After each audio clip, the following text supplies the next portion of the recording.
Good evening, I'm Chuck Scarborough. Good evening once again, I'm Chuck Scarborough. We have more for you now. For 50 years, Chuck Scarborough has reported for WNBC in New York.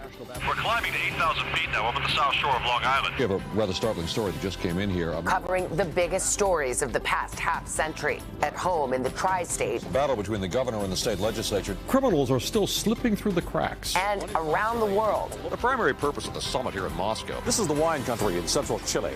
Along the way, sharing the news desk with some familiar faces. It works out pretty well that way. Yeah. Thank you, Al. Earning 36 Emmy Awards and solidifying his place in NBC history. Yes, indeed, Chuck. Wow. Congratulations. Yes.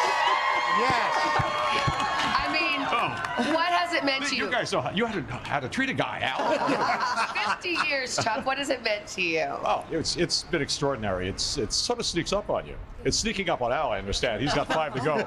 But it does. It comes in little pieces, you know, when you're so preoccupied with the very busy present, you kind of forget about how much time is passing by. So this just astounds me that it was 50 years ago that I walked into this magnificent building right behind us here. And you and Sue Simmons were such a team. I saw that you guys reunited and got to talk about a lot of old times. Yeah, we did. And Sue was just as unbridled then as she was when I was working with her. Sue was always very Sue surprising on the air. Unchained. Well, And you actually did news reading here at the Today Show.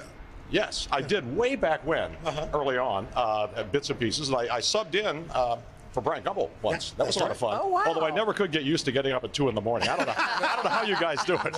Chuck, when you look back over the last 50 years, what are you proudest of? Well, I'm proudest of our crew, our staff, everybody who goes out and covers news every single day to keep the public informed. But the biggest test that we all faced, including all of you guys, was 9/11.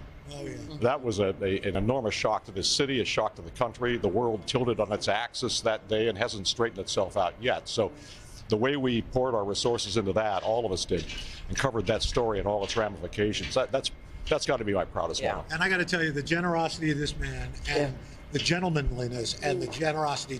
When I first started there in 1984, he could not have been nicer, and continues to be that man. We had a lot of fun. We did. Yeah. We did indeed. Thanks for having me on, guys. Congratulations, Chuck. Thank you. so much. She's still going. All right, Chuck, thank you. Hey, thanks for watching. Don't miss the Today Show every weekday at 11 a.m. Eastern, 8 Pacific on our streaming channel, Today All Day. To watch, head to today.com/allday or click the link right here.